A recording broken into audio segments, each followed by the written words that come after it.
Pessoal, tudo bem? Vamos começar aqui o primeiro capítulo do curso de análise de algoritmos.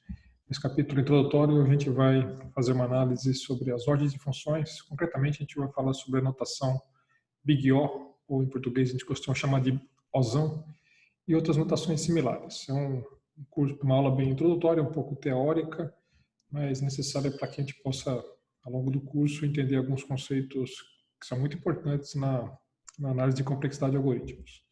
Então, primeiramente, nesse primeiro slide aqui, eu queria levantar aqui como é que a gente faria para medir um algoritmo, né? O desempenho de algoritmo, a eficiência de tempo do algoritmo.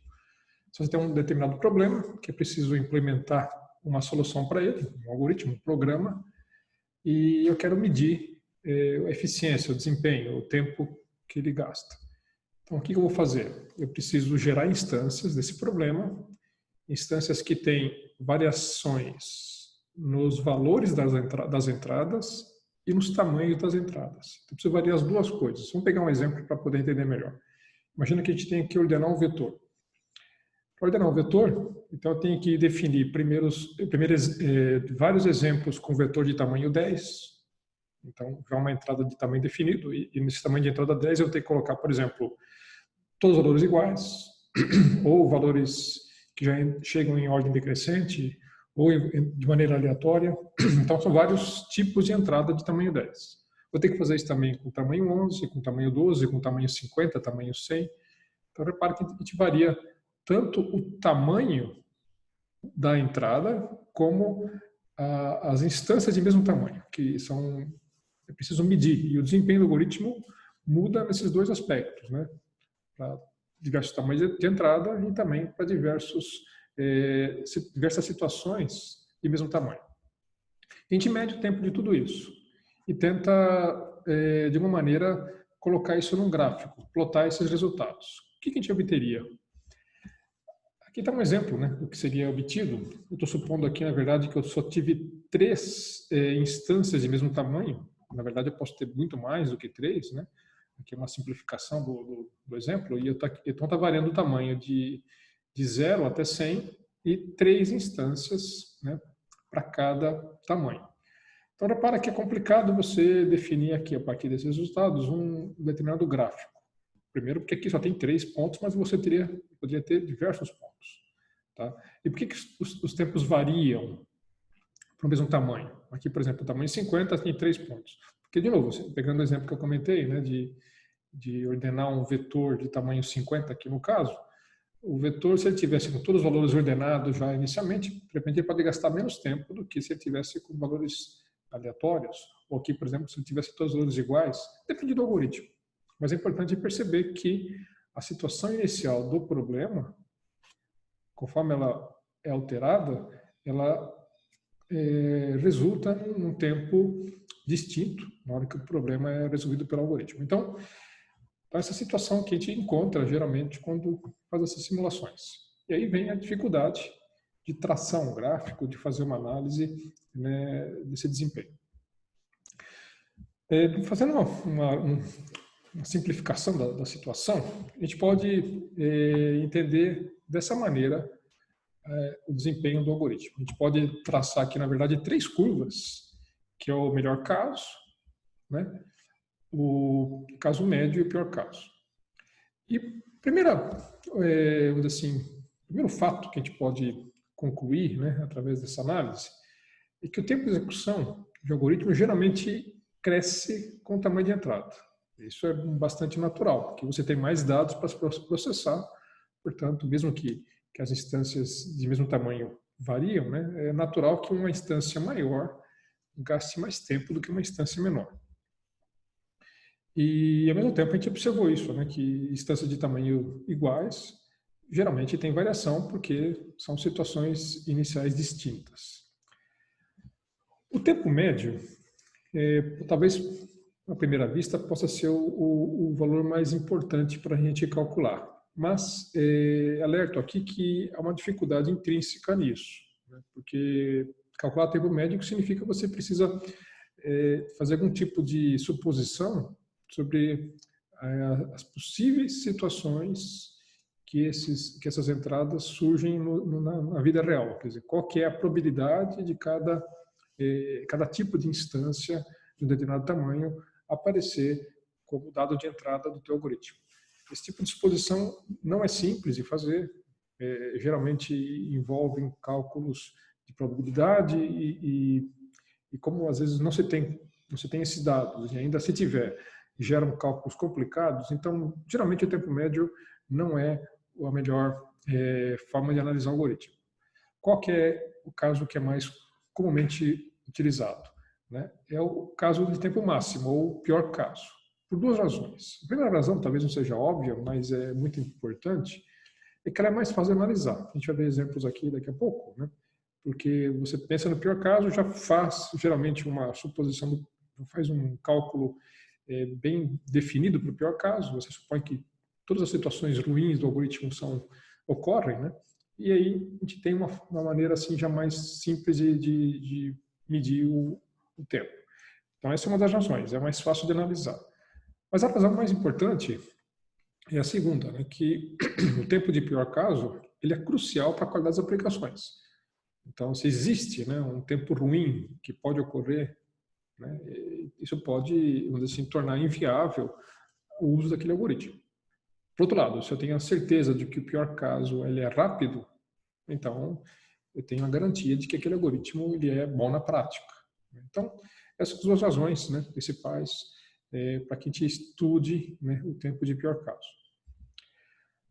Bom, então, como é que funciona, né, a análise teórica de complexidade?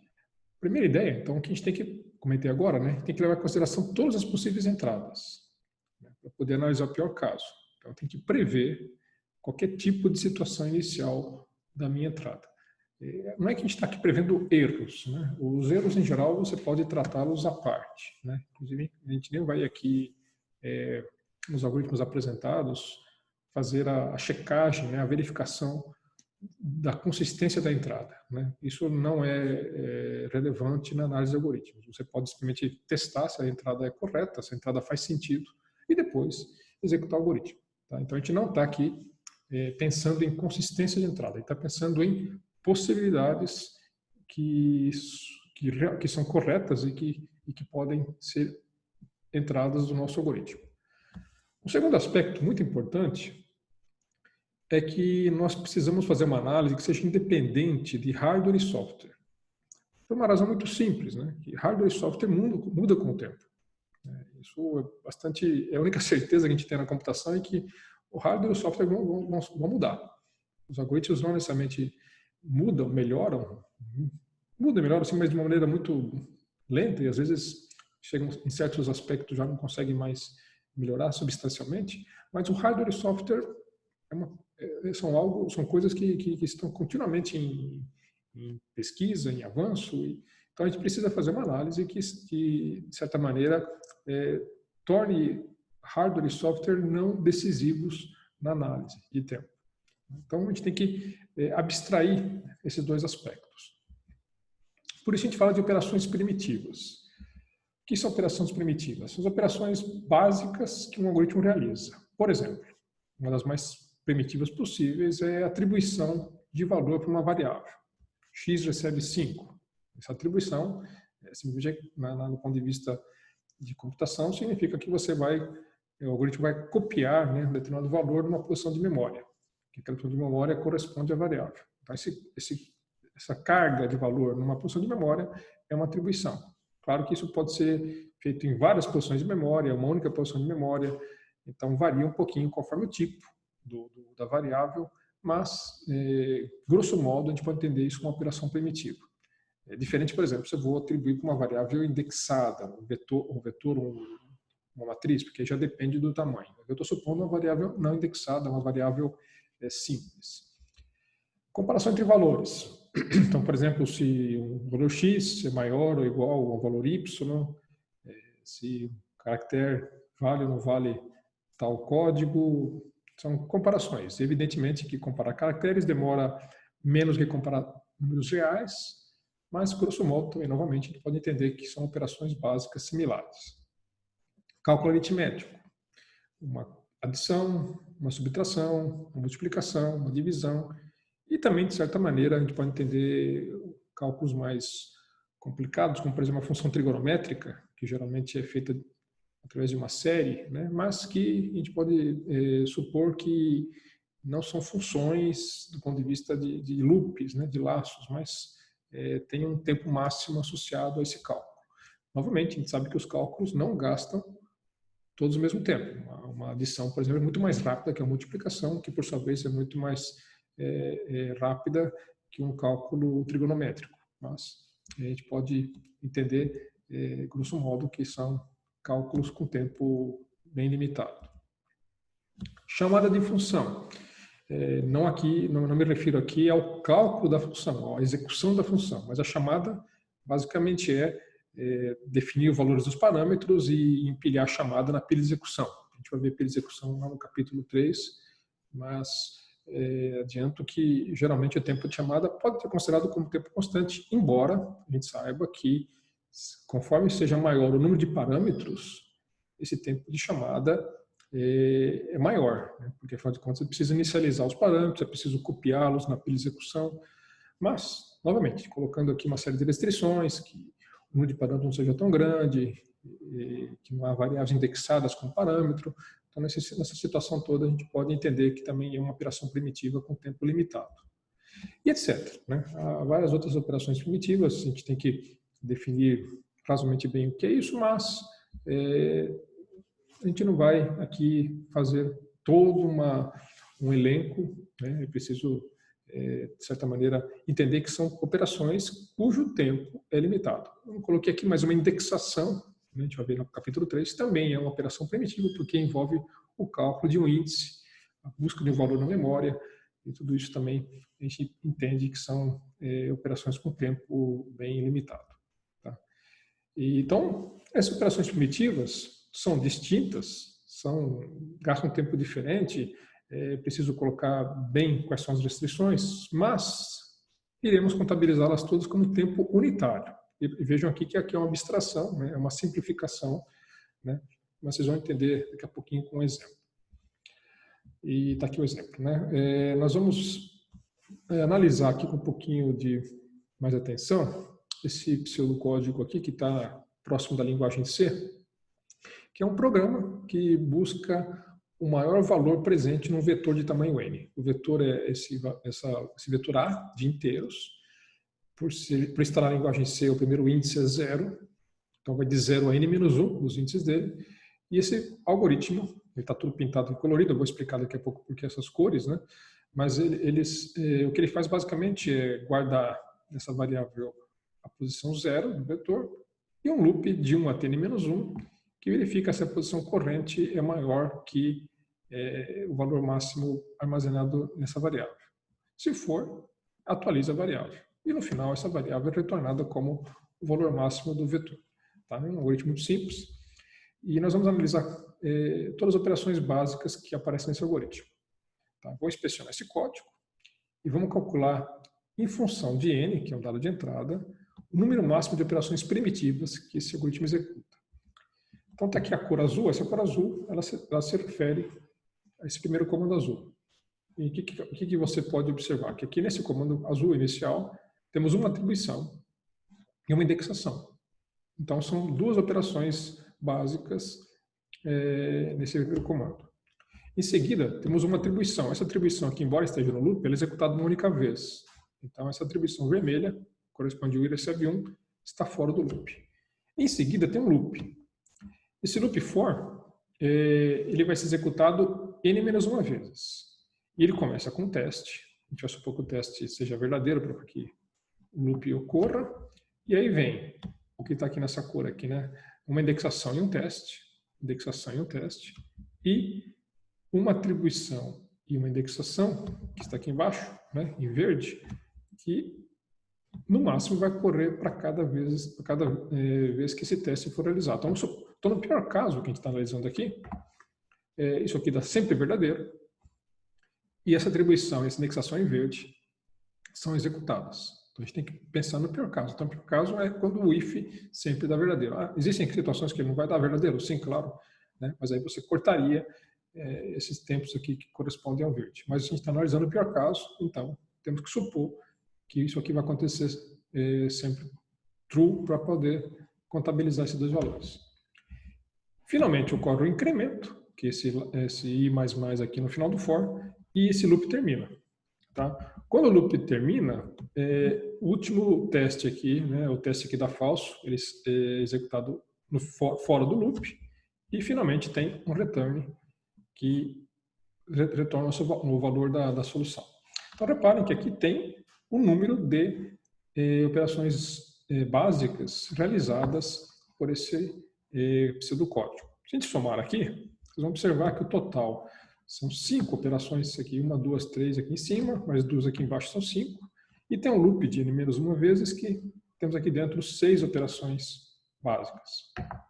Fazendo o cálculo aqui, o número total de operações básicas é 6n-1, onde n é o tamanho do vetorado.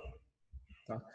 Portanto, no pior caso, aquele algoritmo array-max vai executar 6n-1 operações primitivas, operações básicas. Evidentemente, não são as mesmas operações, são operações primitivas de tempo distinto. Né? Então, vamos definir como azinho o tempo gasto na execução da operação primitiva mais rápida.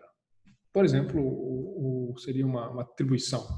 Não sei se isso varia de máquina para máquina, mas a gente pode supor, por exemplo, que é o tempo de uma atribuição. E vamos chamar de B o tempo gasto na operação primitiva mais lenta. Não sei também qual que é, pode variar de máquina para máquina. Mas, por exemplo, pode ser o cálculo de uma função trigonométrica, exemplo, né? Ou a chamada de uma função com vários parâmetros. Mas chamamos aqui de B. E os dois são tempos limitados, né, segundo o nosso modelo.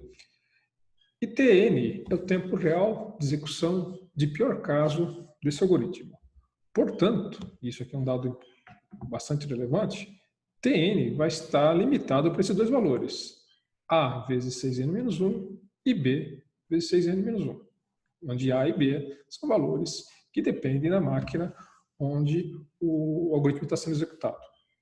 Da máquina, evidentemente, do compilador, da linguagem, né, naquele contexto todo onde o algoritmo é executado. Então, concretamente, a gente conclui que T de n é limitado por duas funções lineares. E isso é um fato que independe da máquina, independe do compilador. Tá? O que o compilador e a máquina definem são os valores de A e B. Mas essa relação, essa limitação por funções lineares, ela é uma verdade sempre, né, independente de qual seja a máquina ou qual seja o nosso software. Se eu altero, né, o ambiente de hardware e de software, o que muda?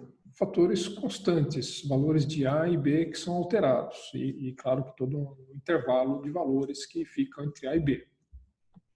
Não vão alterar a taxa de crescimento de TGN. TGN continua sendo linear. A não ser que você mude o modelo de máquina. A gente vai ver depois mais à frente, no capítulo 11, a gente pode considerar máquinas paralelas, né? Mas é um outro modelo, é uma outra forma de executar o programa, né? Então, claro, se você muda o modelo, isso aqui também deixa de valer. Mas eu estou pensando em modelos sempre sequenciais, máquinas que seguem o chamado modelo von Neumann, que a gente vai definir isso lá no capítulo 3. Então, dentro desse modelo, né, não há como fugir desse crescimento linear do algoritmo array-max. É uma propriedade intrínseca desse algoritmo. Então, e o que a gente vai verificar é que todo algoritmo tem uma taxa de crescimento do pior caso que ele é intrínseca. Nesse caso aqui nós vimos que é linear, mas pode ser quadrática, pode ser cúbica, pode ser exponencial. E é preciso identificar, né, para cada algoritmo com essa taxa. Essa taxa, como disse, não depende da máquina nem do software. É o que varia de ambiente para ambiente. A gente sabe que é tempo absoluto, mas a taxa de crescimento ela não muda, mesmo que você mude o computador, mude o sistema operacional, mude a linguagem, etc. Vamos ver alguns exemplos. Então, taxa de crescimento linear é proporcional a n, é o exemplo que nós vimos agora. Né?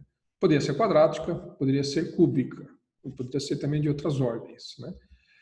Se nós pegássemos esses tempos, né, e plotássemos aqui no exemplo é um gráfico chamado de log ou log-log, que significa isso, que as escalas são exponenciais, tanto no eixo x como no eixo y. Tá? E aqui seriam curvas correspondentes ao pior caso, né, dessas funções lineares, quadráticas e cúbica. Então a gente vai observar aqui, né, concretamente, que a curva linear ela tem coeficiente linear 1. A curva quadrática, coeficiente linear 2.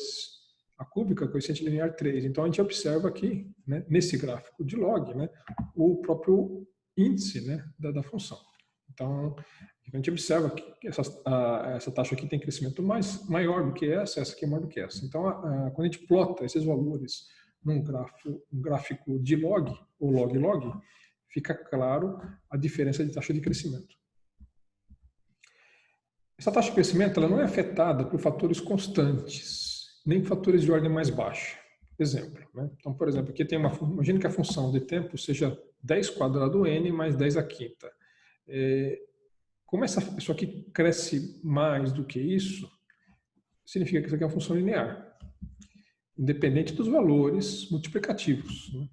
Essa taxa aqui, essa aqui, por exemplo, é cúbica, embora, né, a gente sabe que 10 à quinta é menor que 10 à oitava. Mas ela aqui, perdão, é quadrática, né? Cúbica é quadrática porque isso aqui tende a crescer mais do que isso quando o n é suficientemente grande. E aqui também um outro exemplo, né? Que essa aqui é cúbica porque quando o n é muito grande, essa parcela tende a ser maior do que essa. Claro que n tem que ser muito grande, né? Porque aqui tem 10 a menos 9, aqui tem 10 a 20, mas a gente pode ter um n suficientemente grande, onde a partir dele, essa parcela se torna maior do que essa. Então, isso, como é que a gente leva isso em conta? Então, aí que a gente vai entrar a função Ozão, né? A gente vai explicar daqui a pouco. Tá? Que é agora, notação Big O, Ozão. Como é que ela é definida? Você tem duas funções f e g. A gente diz que a função f é Ozão de g, é assim que a gente costuma dizer em português, né? Apesar de ser uma frase meio estranha, né? Mas é uma notação consolidada. Então, f é Ozão de g. Se existirem duas constantes positivas, c e n0, tais que o valor de f de n é menor ou igual a c vezes g de n para qualquer n maior do que n0. Então, essa é uma definição do Big O. Exemplo. Como é que eu demonstro que a função 2n mais 10 ela é Ozão de n? Então, aqui a função f, aqui a função g. A função g é igual a n e a função f de n é igual a 2n mais 10. Então, eu preciso encontrar essas duas constantes c e n0 tais que essa relação seja válida. Como é que a gente faz isso? A gente coloca aqui nessa fórmula, né? Então, f tem que ser menor ou igual que g, que c vezes g, e vamos encontrar no n0 e c para que isso seja verdade. Então, eu tiro aqui o n em evidência, então, estou passando para cá, o 2n passa para cá, perdão, o c, 2n passa para cá, então esse lado fica maior, né? Fica o 10 sozinho lá de cá, tiro passo o c menos 2 dividindo, e você tem agora uma possibilidade de escolha, né? Se eu definir c igual a 3, por exemplo, e n0 igual a 10, isso aqui sempre será verdadeiro.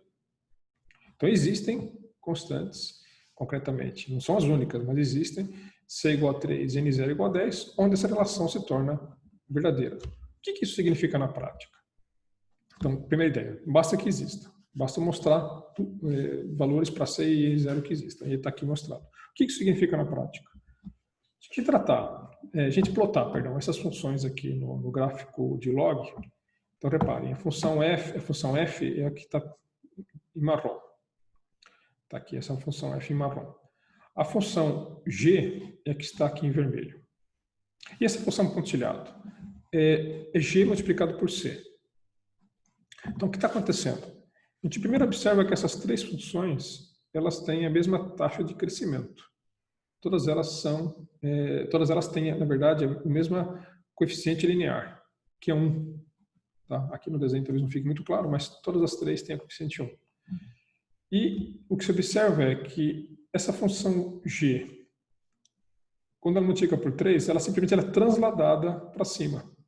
Multiplicar uma função por um valor constante significa uma transladação nesse gráfico. Concretamente, isso, se pegasse a reta aí, mantendo a mesma inclinação, subisse ela no gráfico. Então, aqui ela subiu daqui para cá. E repara o que significa n0. Significa esse ponto aqui. Ó. É o ponto a partir do qual essa função transladada supera a função 2n mais 10. Então, significa que a partir desse ponto aqui, essa função aqui vai ser um teto dessa outra. Tá? É isso que nós estamos observando por essa relação. Então, é preciso encontrar, né, se existe um ponto aqui, n igual a 0, n0 igual a 10. Podia ser também n0 igual a 100, também vale. A gente tende a encontrar o menor, né, que é o ponto a partir do qual existe uma transladação de tal maneira que isso aqui se torne um teto da função alvo, né, que é a função f aqui. Tá? Então, portanto, o que significa isso na prática? Que G, se for transladada, se tornará um teto assintótico de f. Tá? Ou seja, eu tenho aqui um limite de crescimento para f, que é a função g. Então, repare que a constante aqui, ela pode ser qualquer valor, né? Eu posso transladar quanto eu quiser, né, essa função para poder encontrar o teto. Agora, é evidente também que se por acaso, se essa função f aqui tivesse um índice maior, né, um coeficiente maior, não adianta eu transladar, porque se aqui tivesse o índice 2, na verdade os dois têm índice 1, mas se aqui tivesse o índice 2, por mais que eu transladasse essa função aqui para cima, né, eu nunca conseguiria ter uma situação onde, a partir do n0, ela se tornasse um teto. Tá? Então, essa é a ideia geométrica, né, da notação Big O, notação Ozão. Então, dois lembretes importantes. Primeiro, uma função f é Ozão de G, se para todo n suficientemente grande, ou seja, eu quero ver o comportamento assintótico, né, da função, f não é maior do que c g de n, ou seja, g de n é um teto que pode ser igualado ou não por f. Tá? E esse c aqui é a transladação que eu faço em g. E outra coisa importante, nós costumamos dizer que fn é Ozão de g, ou escrevemos muitas vezes isso, f de n é igual a O de g, mas na realidade, a notação correta seria f de n pertence ao conjunto das funções que são Ozão de g. Tá? Essa aqui é a notação precisa, correta, mas já está consolidada na literatura, na computação, essas outras duas. Tá? Mas elas, posso dizer, são abusos de linguagem, elas não correspondem ao que ocorre na prática. Né? Então, no uso da notação O, há um abuso de linguagem. O sinal de igualdade não tem o seu significado habitual. E olha aqui um exemplo curioso, né? Só para observar. Né? Se eu tenho essa função aqui, ela é Ozão de n2, porque essa parcela cresce mais do que essa, né? E esse 10 aqui, ele não vai influenciar, né? Porque aqui eu posso ter uma constante maior do que 10, né? Então, não vou demonstrar, mas isso aqui claramente é correto. 10n2 mais 10 log de n, ele é Ozão de n2. E também eu sei que 2n2 menos 3, por argumentos semelhantes, também é Ozão de n2. Se eu entender isso aqui como um sinal de igualdade, no sentido estrito, matemático, ele aplicar a regra comutativa, né, e concluir, né, que isso aqui é igual a isso. Mas é falso. Né? Isso aqui são funções. Né? Se eu coloco essa igualdade aqui, passa a ter um único valor de n que atende isso aqui. Isso aqui se torna uma outra coisa isso aqui. Né? Então, eu não posso aplicar a igualdade no sentido matemático dele. Então, dizer que isso aqui é uma função que está nesse conjunto, isso aqui é outra função que está nesse conjunto, mas elas não são iguais, são distintas. São duas funções que obedecem uma mesma condição. Outro exemplo. A função n2, ela não é linear. Ela cresce, ou seja, a função linear, n, não é um teto para n2. Como é que eu provo isso? Vamos supor que seja e vamos chegar no absurdo. Então, vamos supor que n2 seja menor que c de n, eu preciso encontrar o c e o n0. Aí eu corto n de cada lado e fico nessa desigualdade n menor ou igual a c, só que aqui eu tenho uma inequação que nunca vai ser satisfeita, porque c é uma constante e n não é uma constante, n está crescendo indefinidamente. Então não tem como satisfazer isso aqui a partir do n0. Tá? Então, para qualquer c escolhido, ele poderia ser superado por n. Então, basta escolher n0 igual a c mais 1, e aí você não tem a satisfação da definição do Ozão. O que isso significa na prática em termos gráficos? Né? Aqui está a função n, e aqui está a função n2. Por mais que eu faça a transladação da função n, né, que aqui eu estou multiplicando por 10, aqui eu estou multiplicando por 100, ou seja, ela nunca vai ser um teto para essa função. Ou seja, nunca vai existir um n0 a partir do qual essa função transladada estará acima dessa outra. Por quê? Porque ela tem um coeficiente maior, ela tem coeficiente 2, essa aqui tem coeficiente 1. Tá? E, concretamente, então isso aqui cresce mais do que essa. E não adianta você transladar quanto quiser, porque assintoticamente nunca será um teto para a função n. Certo? Bom, então essa é a ideia geométrica, né, da notação Big O, notação Ozão. Ela fornece um limite superior, um teto assintótico, outra maneira de entender, né, para a taxa de crescimento da determinada função. Então, dizer que f é Ozão de G significa que a taxa de crescimento de f não é maior que a de G. Pode ser, inclusive, igual, mas não é maior. Ou seja, G é um teto que pode ser igualado. A notação Ozão permite ordenar as funções de acordo com suas correspondentes taxas de crescimento. Então, aqui está um quadro que representa essa ideia, né? Então, imagine a situação em que G crescer mais do que F. Então, eu posso dizer que F é Ozão de G? Sim, porque seja G, como ela cresce mais do que F, tem uma taxa de crescimento maior, ela é um teto para F. Eu posso dizer que G é Ozão de F, ou seja, F é um teto para G? Não, porque G cresce mais. Então, nessa situação, isso aqui é verdadeiro, isso aqui é falso. E, de maneira análoga, né, se F cresce mais do que G, isso aqui passa a ser falso, e isso aqui passa a ser verdadeiro. Agora, quando as duas têm a mesma taxa de crescimento, tanto uma é teto da outra. Tá? As duas passam a ser verdade. Então, exemplo aqui, f igual a 3n, g igual a 5n. Então, o que muda apenas aqui é uma constante multiplicativa. Então, uma é teto da outra, porque eu posso transladar a outra da maneira que ela vire teto da função, da primeira função. Funções polinomiais. É possível observar, né, de maneira muito clara, né, que o conjunto das funções lineares está contido, né, no conjunto das funções que tem teto quadrático, por sua vez está contido no conjunto das funções que tem teto em cubo, e assim por diante. Né? A gente vai demonstrar isso usando a definição, não vou demonstrar, mas basicamente é uma consequência, né, da definição da Big O. Então, aqui está o conjunto das funções cujo teto é uma função linear, o conjunto das funções cujo teto é uma função quadrática, o conjunto das funções cujo teto é uma função cúbica e assim por diante. Então, no uso da notação Ozão, nós consideramos apenas valores suficientemente grandes de n, ou seja, quando n tende a infinito. O que significa isso? Nós estamos olhando para o comportamento assintótico da função. Ou seja, a gente quer ver o que acontece no final da curva, quando n é suficientemente grande. Quando n é maior que um determinado n0, e aí o comportamento daquela função se torna definido. Portanto, se P é um polinômio de grau K, eu posso dizer que P de N é Ozão de NK. Por quê? Porque as outras parcelas de grau inferior, né, não vão prevalecer sobre essa parcela maior quando N tem infinito. Né, porque a potência aqui vai definir essa parcela, esse termo como o termo que mais cresce dentro de todo o polinômio. A gente pode descartar, do ponto de vista de análise assintótica, os termos de menor ordem, inclusive de ordem zero, que são as constantes. E convém utilizar por isso também, né, pela definição do Ozão, os termos simples de menor ordem. Então, por exemplo, quando eu digo que 2n é Ozão de n, isso aqui é preferível do que 2n é O de n2. As duas afirmações estão corretas, porém essa aqui é preferível. Por quê? Porque aqui eu tenho um teto mais baixo. Isso aqui é mais preciso do que isso. Tá? Senão pode dizer que 2n é O de n100, né? Que é verdade também, mas isso aqui dentre os tetos é o mais baixo. Tá? Então, quanto mais eu baixar o teto, mais precisa será a minha afirmação.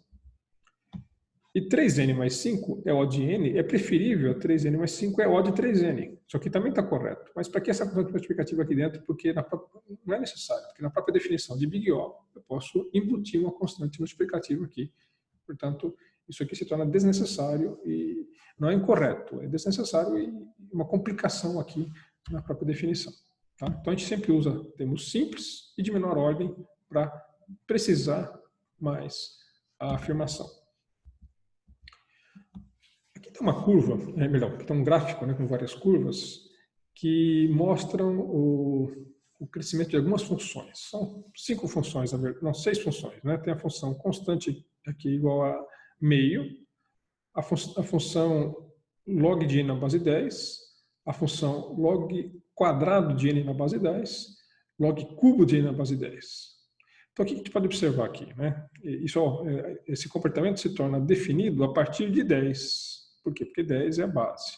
Então, a partir de n0 igual a 10, a gente conclui, né? Isso aqui tem que demonstrar, mas é fácil verificar, que essa função aqui cresce menos do que essa e essa aqui cresce menos do que essa. Se a gente fosse plotar, a função log 4 de n na base 10, ela cresceria mais do que log 3, log 5 também, etc. E todas elas crescem menos do que a função n. Tá? Isso pode ser demonstrado. Né? A gente não vai demonstrar aqui, mas é um fato. Né? Qualquer potência de log, qualquer potência, você pode colocar qualquer valor constante aqui, 1000, 2000, 1 milhão, vai crescer menos do que a função n. Que, por sua vez, cresce menos do que a função n log n. A partir, de novo, de 10, porque estamos aqui trabalhando na base 10. Se fosse a base fosse outra, o n0 também seria alterado. Eu não plotei aqui, mas se eu plotasse a função n log quadrado de n, ela cresceria mais do que essa. Cresceria um pouquinho mais para cá. Né? E n log cubo vai crescer mais do que n log quadrado. E assim por diante. Tá? Depois aqui eu coloco também outras funções para comparar. Né? A função n quadrado, né, aqui já está numa outra escala. Né? Essas funções aqui, todas essas aqui crescem mais do que essas. Né? Mas a n quadrado, ela cresce menos do que n cubo. Que, por sua vez, cresce menos do que n quadrado. Mas cresce menos em que sentido? A partir de um determinado n0. Né? Então é preciso definir bem quem que é esse n0 para que o crescimento seja claro. Né? E repara, olha, aqui a função polinomial, ela cresce mais que qualquer função exponencial, 2 elevado a n, ela cresce mais do que qualquer polinômio. Mas, de novo, a partir de um determinado n0. Se você pegar aqui casos iniciais, né, isso não vale. Então, a gente tem que estar olhando para quando n tende a infinito. Qual que é o comportamento assintótico dessas funções. Tá? Então, por isso que não interessam os casos iniciais. Interessa simplesmente o comportamento final da curva. Exemplos. Vamos olhar aqui, esse aqui é um polinômio de grau 4. O que a gente pode dizer sobre ele? Que ele é ausão de n4. O que significa isso? Que essa parcela aqui, quando n cresce suficientemente, quando n é muito grande, essa é a parcela que vai ser decisiva, que vai crescer mais do que as outras. Portanto, se eu colocar n4, qualquer constante multiplicativa aqui, vai ser um teto para toda essa função. E n5 também é verdade. Agora, dentre as duas, essa aqui é um teto mais baixo. Essa aqui é uma formação mais precisa. As duas estão corretas, mas é preferível utilizar essa. E não é ausão de n cubo. Por quê? Porque essa parcela, como eu acabei de dizer, quando o n tende a infinito, ela cresce mais do que isso. Então, isso aqui não será um teto para essa. Os coeficientes, se você traçar num gráfico de log, né? Isso aqui tem uma reta de coeficiente de grau 3 e aqui esse de grau 4. Essa função, qual das duas parcelas cresce mais? Isso aqui é n vezes n. Isso aqui é n vezes log de n. Então, como n cresce mais do que log, essa parcela cresce mais do que essa. Tá? Portanto, isso aqui é ausão de n2. Pode ser ausão de n4, sem problema, mas, de novo, isso aqui é menos preciso. Mas ela não será n log n, porque essa parcela aqui, volto a dizer, cresce mais do que essa. Então, isso aqui não é um teto assintótico para essa função aqui do lado esquerdo. Essa daqui, é interessante reparar o que significa esse 2. Esse 2 aqui significa log de n vezes log de n. Só que não é log de n quadrado. Se fosse log de n quadrado, pela regra da função log, seria uma constante multiplicativa aqui na frente. Então, o que está elevado ao quadrado é o log e não o n. Portanto, qual das duas cresce mais? Como eu comentei agora há pouco, né, qualquer potência de log cresce menos do que o valor de n. Isso aqui é n vezes log quadrado, isso aqui é n vezes n. Portanto, essa parcela cresce mais do que essa. Então, eu tenho, como consequência disso, que essa função aqui à esquerda, ela é ausão de n2. Também é ausão de n3, mas isso aqui é menos preciso. Mas ela não é ausão de n log 9 de n, porque esse log 9 cresce menos do que n. Então, essa parcela aqui ultrapassaria essa aqui quando n é suficientemente grande. Log n mais 4 é, evidentemente, log de n e também é linear. Mas isso aqui, de novo, é um teto muito maior do que esse. Então, essa aqui é uma afirmação mais precisa a respeito dessa função. E aqui, aquilo que eu acabei de dizer, né, que é uma potência k de log, qualquer valor de k maior do que 1, a gente sabe que isso aqui tem como teto O de n. Tá? Mas não pode, isso aqui cresce mais do que log, quando k é maior do que 1. Então isso aqui não é um teto, isso aqui é um teto. Tá? Esse aqui é um teto não alcançável por essa função. Existe uma notação mais precisa para isso, a gente vai ver daqui a pouquinho. Tá? Mas aqui a gente sabe, pode demonstrar matematicamente que esse teto aqui não é alcançado. Então, na verdade, não é menor ou igual, ele é menor. Isso aqui é menor do que esse teto. Tá? Então, existe uma notação mais adequada para essa situação.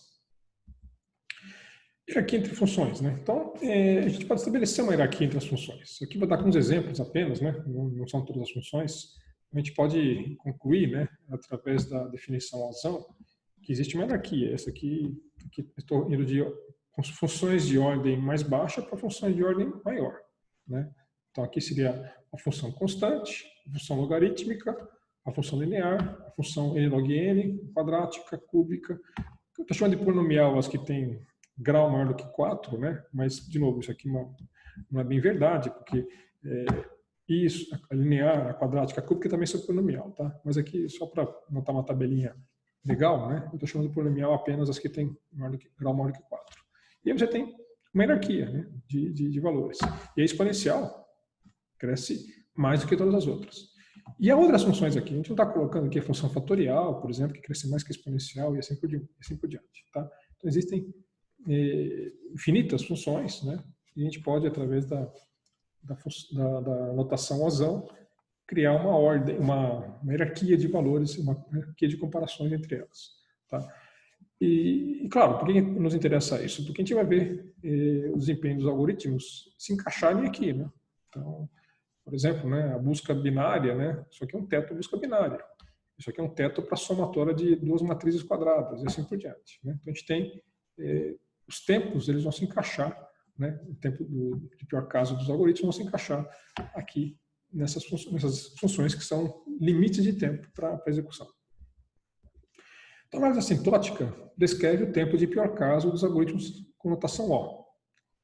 Como é que a gente realiza essa análise assintótica de algoritmo? A gente vai calcular o número de operações primitivas que são executadas com função do tamanho de entrada, vai expressar isso na notação razão. Então, exemplo, a gente viu no início da aula, né, que o algoritmo ArrayMax executa no máximo 6n-1 operações primitivas ou operações básicas. Portanto, a gente pode dizer agora, né, que o tempo de pior caso desse algoritmo ele é razão de n. Ou seja, essa função aqui é um teto assintótico para o tempo de pior caso. Em outras palavras, aqui a expressão que a gente costuma dizer, a complexidade de tempo do algoritmo ArrayMax é linear. Quando a gente diz isso aqui, complexidade de tempo é linear, ele está dizendo que o tempo de pior caso do algoritmo ele tem como teto uma função linear. Tá? Então, isso aqui é definição de complexidade. Tá? A gente não costuma dizer isso aqui, toda essa frase complicada, né? Mas a gente diz que a complexidade do tempo é linear. Mas essa frase significa o que está aqui em cima. Tá? Muito bem. Como é que a gente faz essa análise? Olhando para o código de um algoritmo. Então, primeiramente, aqui vamos olhar um comando condicional, um comando if, né? Um algoritmo. Então, eu tenho aqui um teste, por exemplo, x igual a y. Se x for igual, isso aqui for verdadeiro, eu faço isso, se não, eu faço aquilo. Então, o que eu tenho que olhar? Eu tenho que olhar qual das duas opções é a mais lenta. Qual vai gastar mais tempo. Porque é análise de pior caso. Então, eu tenho que escolher, eu tenho que computabilizar no cálculo do tempo aquela que gasta mais tempo. Se houver chamada de funções, né, como a gente viu agora há pouco, né, é o tempo de execução da chamada, não o tempo da chamada em si, porque o tempo da chamada em si, como a gente viu agora há pouco, ele tende a ser constante, se a gente limitar o número de parâmetros. Você tem que ver o que a função executa dentro dela, se ela tem um loop, se ela tem algum tipo de procedimento mais demorado. Né? Então, eu preciso olhar para o interior daquela função e calcular de maneira análoga, né, qual é o seu tempo de pior caso. Se eu tiver um comando, um loop comando iterativo, um for, por exemplo, né? Inclusive, eu tenho dois fors aqui não encaixados. Tem um for aqui encaixado, e esse aqui não encaixado. E aqui dentro eu tenho operações primitivas. Como é que eu calculo o tempo? Bom, o primeiro for aqui em cima, se isso aqui é uma operação primitiva, é fácil observar que o x está de 1 até n, né? Então, eu concluo, né? Como aqui é um tempo constante aqui dentro, essa operação primitiva vai ser executada n vezes. Portanto, o tempo total é proporcional a O vezes n. Tá? Eu estou descartando aqui, não me interessa quais são as constantes multiplicativas aqui dentro. Tá? Você pode ter 10 comandos aqui dentro, né? Continua sendo O de n. E aqui eu tenho um loop encaixado. O primeiro loop tem a variável x, controladora, e o segundo é a variável y. Então, conclusão, quantas vezes executado esse comando aqui dentro? Executado n quadrado vezes, né? Porque para cada valor de x, executo n valores de y. Se tem n valores de x, então tem n vezes n quadrado. Tá? E para eu definir qual que é o tempo desse programa todo, eu somo O de n com mais O de n quadrado. Vai dar uma função O de n quadrado. Tá? Então isso aqui, de novo, que é um abuso de linguagem, né? Espero que vocês entendam, né? Eu estou somando uma função que ela tem como teto uma função linear, com outra função cujo teto é quadrático, eu vou obter uma terceira função cujo teto é quadrático também. Então isso aqui a gente está representando. Tá? Isso aqui é um abuso de linguagem, mas eu estou dizendo exatamente isso. São duas funções que são somadas, e obtém uma terceira que está nesse conjunto aqui. Pergunta, né? Imagine que eu consiga otimizar esse algoritmo aqui e conseguisse colocar aqui dentro, né, no laço mais interno, uma alteração em que o y começasse de x aqui, não de 1. Isso alteraria a complexidade? Bom, vocês estão vendo aqui uma figura que representa aqui à esquerda, né, todos os possíveis pontos em que aqueles dois loops percorrem. Né? Então, aqui estou representando aqui no eixo x os valores de n, né, e no y também de n. Então, aqueles dois loops juntos percorrem todos esses pontos aqui de toda dessa imagem. Aqui são os pontos em que x é igual a n, e aqui os pontos que variam completamente. Quando a gente coloca que o y no segundo loop começa do valor x, então eu estou restringindo a área dos pontos a essa parte aqui em cima, tá? Incluindo esses pontos aqui que são x igual a y, mais esses pontos aqui de cima. Então, o que está acontecendo? A gente está reduzindo aproximadamente para metade o número de pontos. Para você fazer o cálculo exato, qual o tamanho dessa área aqui em cima, onde passa a ser agora a quantidade de pontos que vai ser percorrida nos dois loops? Essa área toda completa aqui é n quadrado. Só que eu quero calcular essa parte aqui de cima. Essa parte de cima é n2 menos n sobre 2. Porque, repara que tudo aqui é n2, né? Quando eu subtraio o n, que é essa parte aqui do meio, vai ter essa de cima mais a de baixo. Então eu divido por 2. Tá? Então essa parte aqui de cima é esse valor. Mais a parte aqui do meio, que é n. Portanto, vai dar n2 mais n sobre 2. Isso aqui claramente é quadrático. É da ordem de n2. Tá? Então, o que significa? Quando a gente consegue fazer aquela otimização de, ao invés de y começar de 1, mas passa agora a começar de x, eu estou conseguindo baixar de n2 para esse valor aqui, ó, que é praticamente metade de n2. Mas ainda é n2. Então, o que a gente conseguiu mexer, na verdade, é apenas uma constante multiplicativa, que caiu pela metade. Certo? Ou seja, a gente não muda a complexidade naquela situação, a gente torna o algoritmo mais rápido, sim. Em termos, praticamente metade do tempo. Né? Praticamente, não exatamente. Tá? Mas a complexidade em si não é alterada. Tá? Então, voltando aqui para os slides, né? Então, a resposta é, se o laço for mais interno começasse com y igual a x, a resposta seria, a complexidade continua em n2, porém, a constante multiplicativa caiu quase pela metade. Tá? Essa seria a resposta. Continuando. Aqui um outro caso curioso, muito curioso, que eu fiz questão de colocar nesses slides, e é um caso real. Qual o tempo gasto pelo laço abaixo? Esse lá, isso aqui tem um loop for, uma operação primitiva e um if. Isso aqui porque eu digo que é um caso real. Porque às vezes um aluno, né, faz um bom tempo atrás, alguns anos atrás, veio com esse loop aqui para mim e falou: professor, eu consegui transformar dois fors em um único for. Portanto, consegui baixar a complexidade de N2 para N, né, porque tem um loop só. Né? Eu olhei isso aqui e fiquei bastante assustado. Né? De fato, isso aqui são dois loops em um loop só. O que acontece? Ele está inicializando x e y com 1, está testando y e incrementando x. Olha que coisa estranha. Né? O teste aqui é y menor que n e o incremento é x menor que n. Faz a operação primitiva qualquer e depois ele verifica se o x chegou a n, porque está sendo incrementado, aí você incrementa o y e inicializa o x. Tá? Então, no fundo, o que está acontecendo aqui é que você está gerando os dois controles que havia nos dois fors aqui foram embutidos aqui e aqui.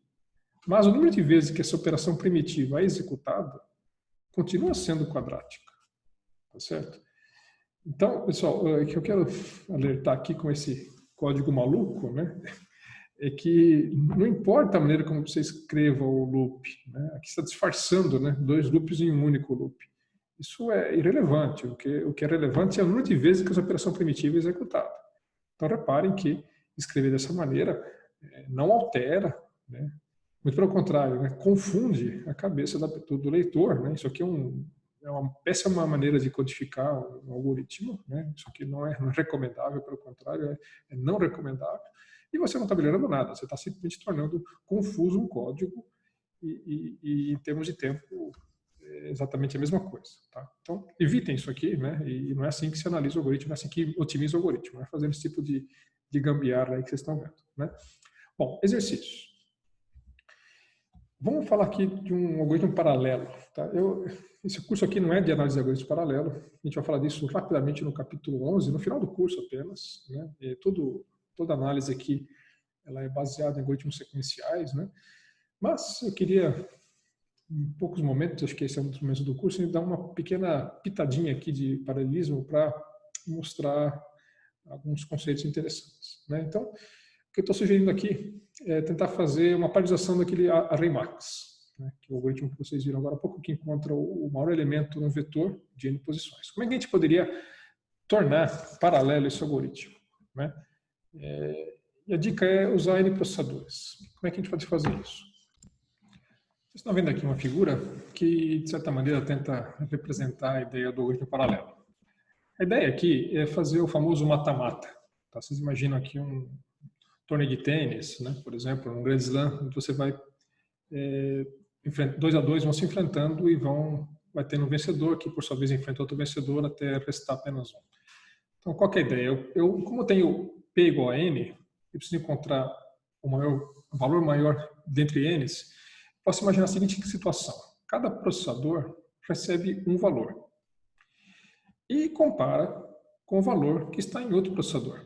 Então, na primeira fase, né, os processadores se comparam 2 a 2. Então, tem que fazer isso de alguma maneira, não vou entrar em detalhes, né? Os processadores têm índices, né, eu posso trabalhar aqui com os índices processadores, mas basicamente o primeiro compara com o segundo com o terceiro com o quarto e assim por diante. E, a partir desses valores, né, um deles apenas sobra. Né? Então, no primeiro passo, cai pela metade o número de processadores que têm valores que podem ser o maior. Aí o segundo passo, somente aqueles vão comparar entre si. De novo, tem que fazer aqui um ajuste dos índices, não vou entrar aqui em detalhes. E aí cai pela metade, cai pela metade. Então, o número de passos que você tem que executar até chegar na resposta é o número de vezes que você consegue dividir um valor n por 2. Resposta, log de n na base 2. Então, esse é o tempo necessário para, dado n valores, chegar ao máximo. Tá? Usando essa técnica aqui do mata-mata de 2 a 2. Tá? Então, com P igual a n processadores, o tempo paralelo que eu tenho é Ozão de log de n. E aí eu aproveito para explicar uma coisinha aqui. Né? Eu não coloquei o 2 aqui, porque quando a gente está usando a notação Ozão, o 2 ele é ignorado. Por quê? Porque os logs, a gente sabe como relação matemática, que eles diferem na base por constantes. tá?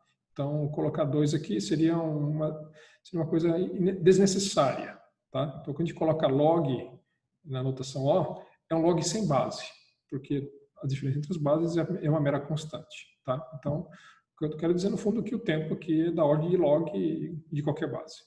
No exemplo aqui, concretamente, é base 2, mas isso é irrelevante, tá? Bom, então, conclusão. A gente tem um algoritmo paralelo, com P igual a N processadores, que consegue encontrar o valor máximo dentre esses N elementos em tempo log. Isso é bom? Eu não vou entrar aqui em muitos detalhes, vocês vão ver isso no capítulo 11 com um pouquinho mais de explicação, mas a gente tem uma coisa chamada custo, que é P vezes TP, certo? O que é isso aqui? Isso aqui é o tempo que a gente levaria para simular o paralelo, tá? Então, o tempo total é log, como eu tenho P processadores, eu simulo isso aqui em P vezes TP, vai ser N log N, tá? É o tempo de processamento. O ideal é que essa simulação do paralelo seja igual ao tempo sequencial. E a gente sabe que o tempo sequencial do array max é N. Então, o que está acontecendo? Eu estou gastando mais tempo na simulação do que no tempo sequencial. Isso significa que o meu algoritmo paralelo não é ótimo, não é uma paralisação ótima. Não vou entrar em detalhes, mas o ideal seria que eu tivesse aqui um resultado do tempo N log N. Tá? Então, isso aqui funciona, mas não é bom. Por que não é bom? Porque é fácil observar. Né? Cada vez que está fazendo isso aqui, né? Cada passo que a gente realiza, metade dos processadores que perderam ficam desocupados. Tá? Então, é intrínseco desse algoritmo. Né? E esse número de desocupados ele vai aumentando cada vez metade do que está executando no passo seguinte. Né? Então, é 50%, depois no passo seguinte 75%, e assim vai, né? Até que no final só 2 estão trabalhando. Então, é um algoritmo que tende a ser ineficiente. Vamos voltar aqui para os slides, que eu queria fazer um comentário interessante. Então, esse algoritmo que vocês viram, né, é paralelo, ele é mais rápido que o sequencial, não é uma paralisação ótima, né, e a complexidade dele, acabamos de calcular aqui, a complexidade é log de n, né, que é inferior à complexidade linear do sequencial, porém, ele é muito caro. Ele exige muitos processadores para baixar para tempo log. E aí vem a pergunta curiosa, né? Será que existe um outro algoritmo mais eficiente ou que utilize menos processadores? Já que você está usando muito processador, está conseguindo uma vantagem pequena, será que não dá para conseguir uma vantagem de mesma qualidade, mas com menos processadores? E aí vem a dica, né? Dividir o vetor em blocos de tamanho proporcional a log. Que base? Tanto faz, vamos supor que seja uma base 10 ou base 2, mas aqui, de novo, não é importante. Então, eu queria aproveitar para apresentar, e vai ser o último momento que a gente vai falar de paralelismo aqui nessa aula, né? Então, está aqui uma tela nova, né? Que vou ilustrar qual é a ideia dessa paralisação. Tá? Então, vocês estão vendo aqui o vetor de 1 até n, que é o vetor que tem os valores, eu quero encontrar o máximo valor presente nesse vetor. E eu vou quebrar em blocos. Tá? Isso aqui é uma técnica chamada blocagem, muito conhecida em paralelismo. E os blocos eles têm tamanho proporcional a log de n. Tá? Então eu vou ser aqui um pouquinho grosseiro na anotação. Tá? Isso aqui é proporcional a log. E também, evidentemente, o último bloco aqui pode ser um pouquinho menor que log, mas também a gente não vou ser aqui muito exato, muito preciso na anotação. Né? Supondo que aqui pode ser um pouquinho menor que log o último valor. Tá? Mas eu tenho um número de blocos que vai ser mais ou menos n barra log de n. Tá? Então, no fundo, isso aqui é um teto disso. Né? Mas, de novo, eu não estou sendo muito exato nessa análise. Eu quero fazer aqui uma apresentação bem superficial. Tá? Então, o número de blocos é basicamente n barra log de n, que é, nesse caso, o número de processadores que eu vou ter. Então, eu tenho um número de processadores menor do que no exemplo anterior. Tá? E cada processador eu vou olhar com bloco. Então, porque o número de processadores é igual ao número de blocos, então é natural que cada processador trate de um único bloco. Então, eu preciso indexar os blocos pelos processadores. E o algoritmo tem 2 fases, basicamente. A primeira fase, cada processador, olhando para o seu bloco, sozinho, encontre o valor máximo desse bloco. É um algoritmo puramente sequencial, igual ao array max, que está no início do capítulo 1. Então, um processador olhando para um vetor de tamanho log. Então, o tempo é análogo ao array max, é proporcional ao tamanho do vetor. E esse vetor agora tem tamanho log. Portanto, em cada bloco, cada processador acha o seu máximo em tempo proporcional ao O de log de n, que seria o tamanho do bloco associado a cada processador. Feito isso, os valores obtidos por cada processador são armazenados no segundo vetor de tamanho igual a P. Então, cada processador encontra o seu máximo do seu bloco e grava num segundo vetor. Bom, então a gente tem aqui a segunda fase. É a busca entre os maiores de cada bloco. Então, você tem que encontrar o maior de um vetor de tamanho P, onde P é igual a N log N, usando P processadores. Bom, a gente já fez isso. A gente fez isso na resolução anterior. A gente viu que o tempo é log de P, log do tamanho do vetor. Daquela maneira que a gente viu que não é muito eficiente, mas funciona. Bom, então é log. Então a segunda fase é o Ozão de log de P. E quanto vale P? É log de N sobre log de N sobre log de N. Aplicando a propriedade de log aqui, é log de N menos log de N. A gente sabe que esse valor aqui é pequeno, então eu posso dizer que isso aqui é dessa ordem. Então eu tenho um algoritmo, e aí eu encontro a resposta. Então usei duas fases. A primeira fase é tempo log, e a segunda fase também é tempo log. Na verdade é um pouco menos que log. Somando as duas fases vai dar tempo log, evidentemente, com um fator multiplicativo um pouquinho maior, né, porque tem duas fases. O custo desse novo algoritmo é o processadores, mas o tempo final paralelo. No processadores é esse, o tempo é esse. Portanto, na hora que eu multiplico isso e corta com isso, vai dar N. E olha que interessante. Então, aqui a gente tem, finalmente, o tempo sequencial. Então, conclusão. Esse algoritmo de blocagem, que utilizou um algoritmo, como subalgoritmo, um algoritmo não bom, não ótimo, ele é ótimo em termos de complexidade. Tá? Isso a gente vai ver com mais detalhe no capítulo 11. Tá? Eu só queria apresentar assim como uma curiosidade, né, da parte de algoritmos paralelos. Voltando aqui aos nossos slides, vamos agora falar de limites inferiores. Até agora a gente viu a notação Ozão. A notação Ozão é limites superiores, ou seja, é um teto assintótico para o crescimento das funções. Há outras funções, outras notações, melhor dizendo, que nos oferecem informações interessantes também. Então, concretamente, essa notação chamada ômegazão. Tá? Ômega maiúsculo, ômega é a última letra do alfabeto grego. Tá?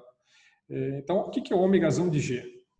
É o conjunto de funções f para os quais existem constantes c e n0 positivas, tal que essa relação é válida. O que muda em relação ao Ozão? Esse sinal aqui.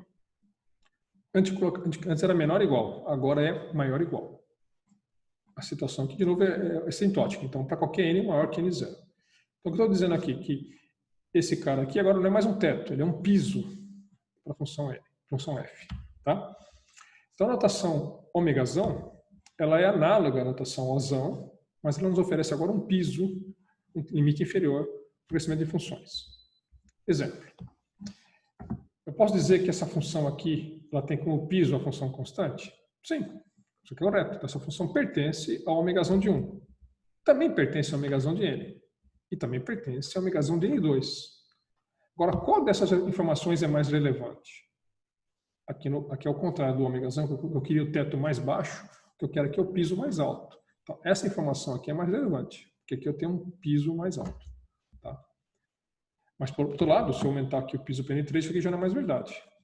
Tá? Isso aqui não é mais um piso. Isso aqui sim, isso aqui não. Tá? Então, a notação ômegazão na prática, né, nos interessa utilizar a maior função possível, ou seja, o piso mais alto. Tá? Então, é correto dizer, por exemplo, que essa função é ômegazão de 1, mas isso na prática representa muito pouco, é uma informação irrelevante sobre ela. Né? E, de novo, a gente está usando aqui um abuso de linguagem, né? Porque eu não quero... igual aqui, na verdade, significa pertence, que é um conjunto de funções, né? Tais que... F pertence a um conjunto de funções tais que tem G como piso.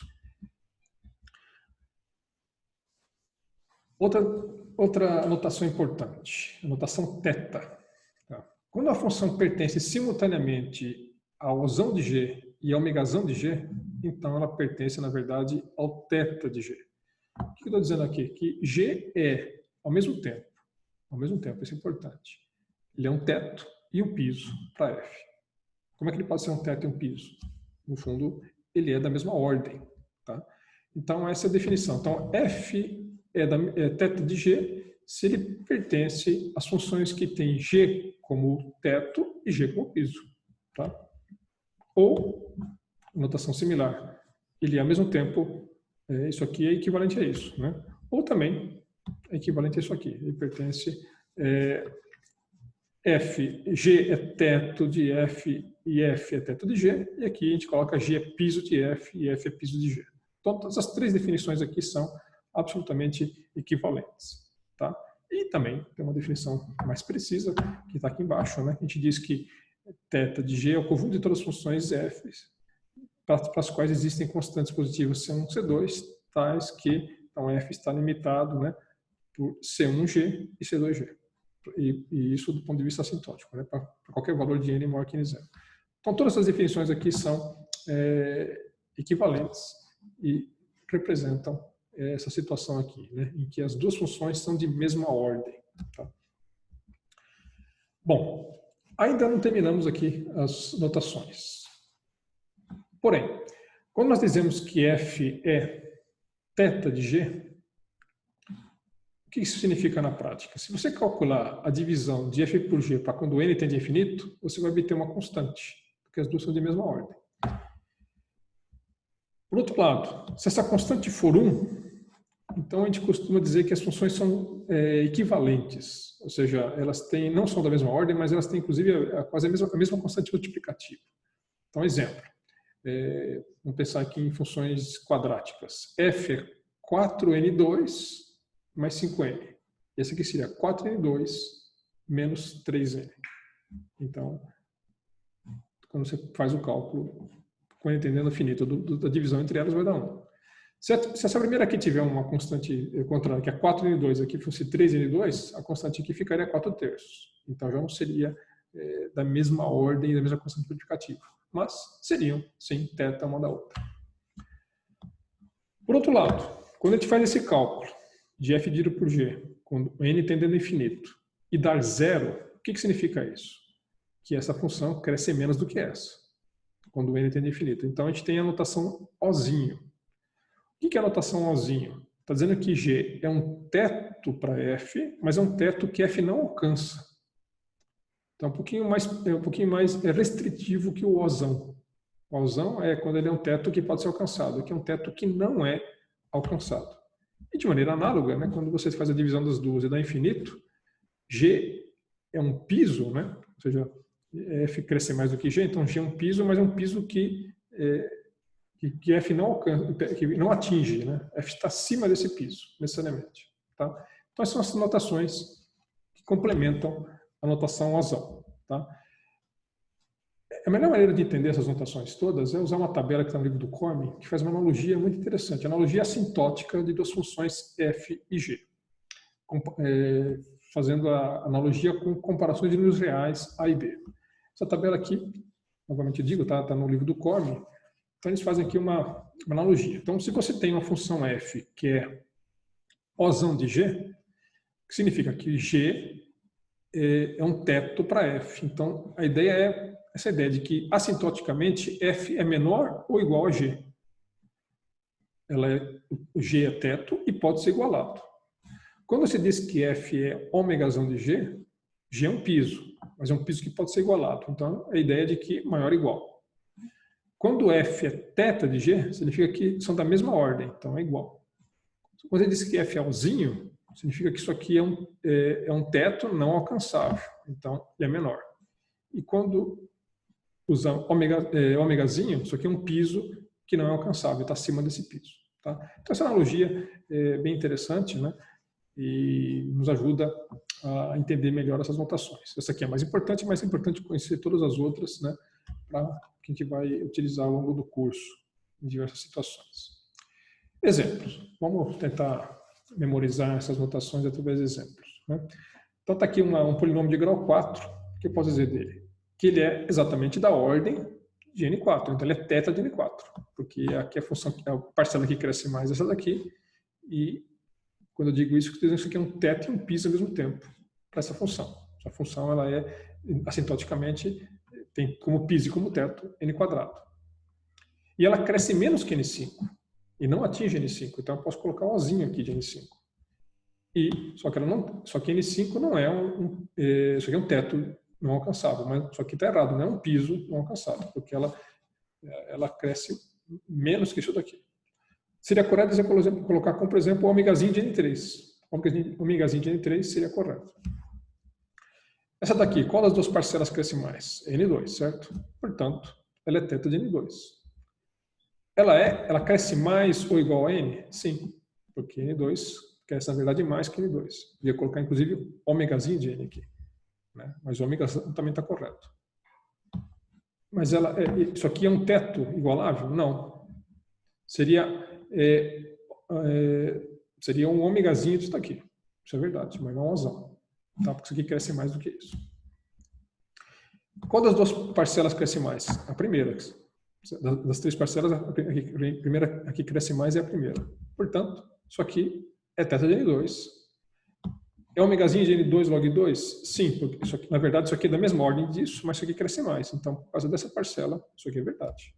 Tá? Mas não é ômegação de N3, porque isso aqui não é um piso, porque N3 cresce mais do que isso. Certo?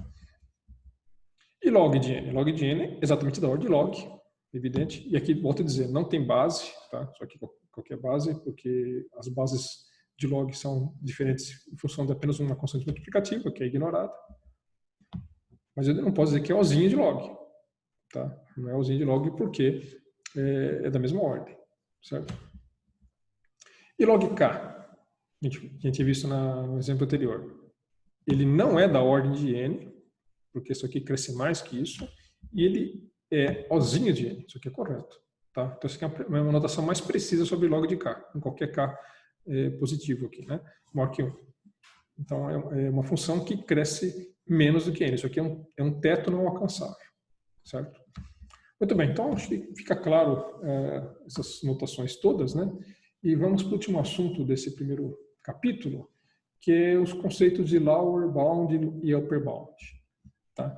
Então, é um conceito bem interessante e eu queria encerrar explicando ele com um pouquinho mais de detalhe. Você tem um problema P que quer ser resolvido, né, que deve ser resolvido. O que nós chamamos de upper bound de P? É a complexidade do melhor algoritmo conhecido que resolve esse problema.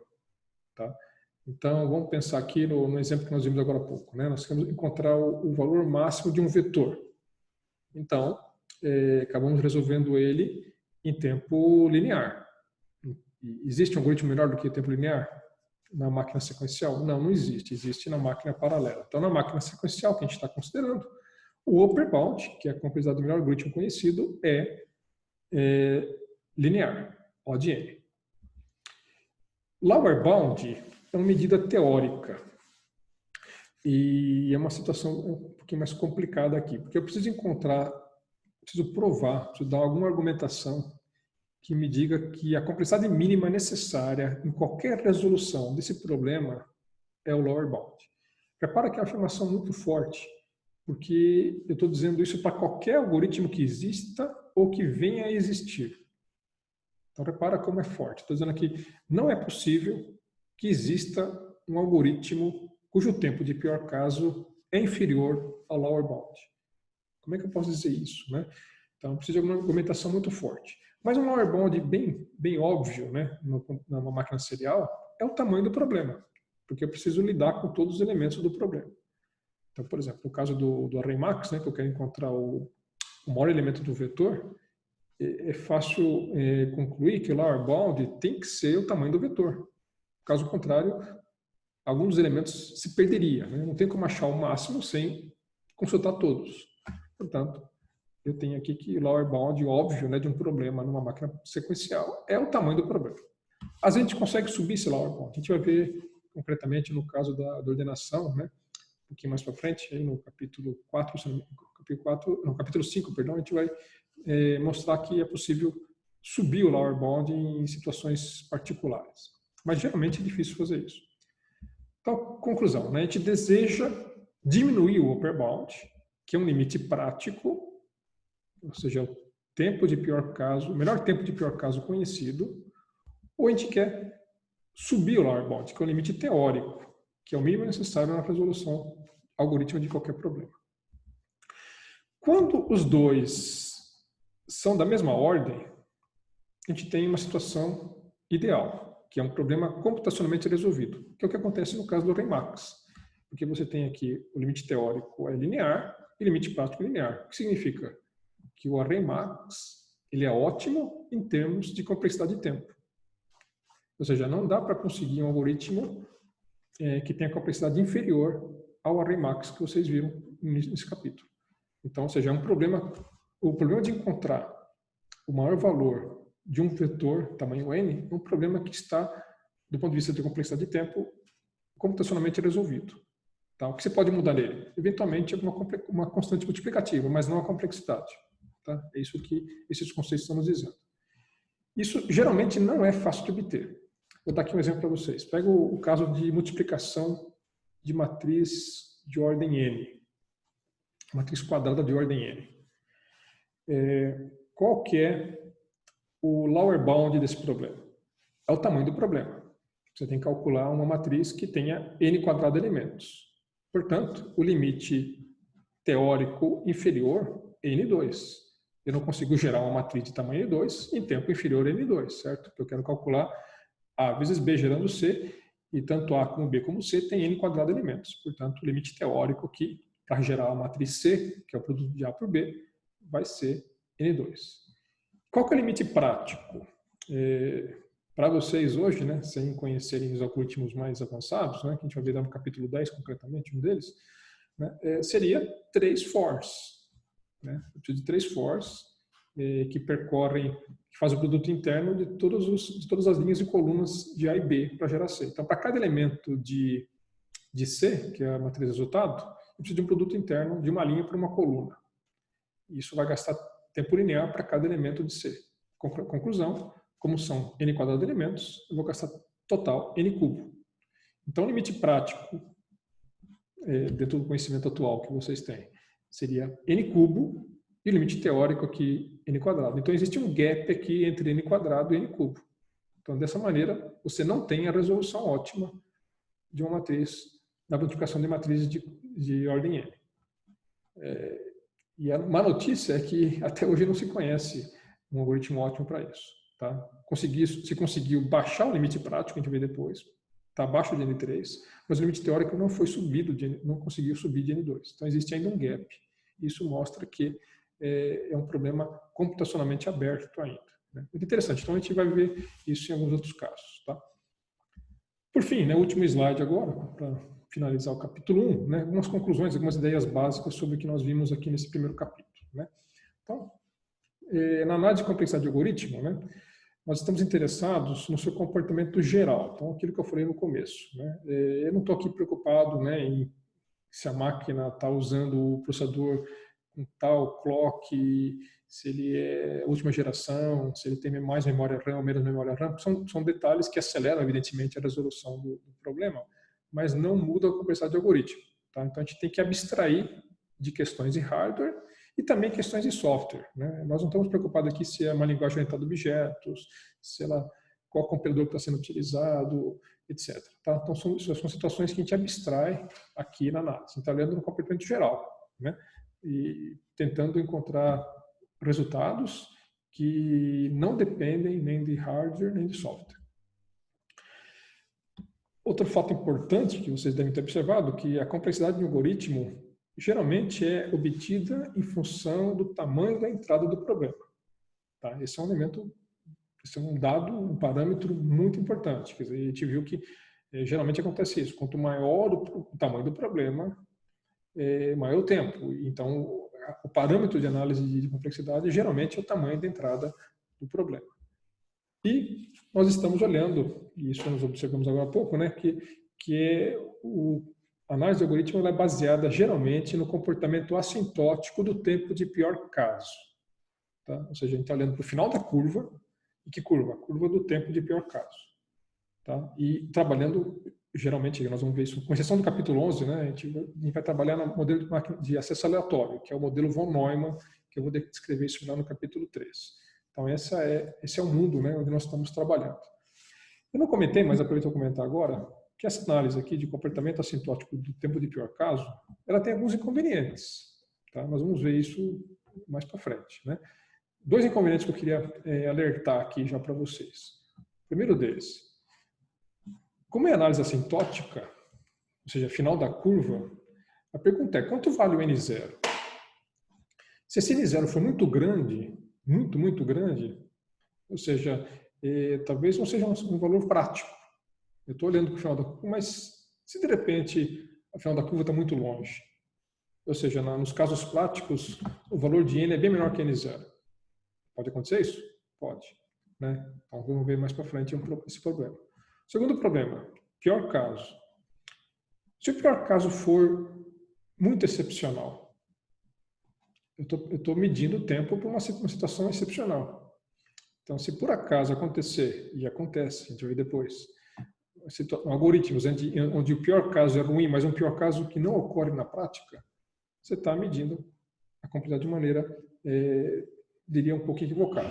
Tá? Então, essa análise aqui é uma análise clássica, ela tem problemas, ela tem inconvenientes. Né?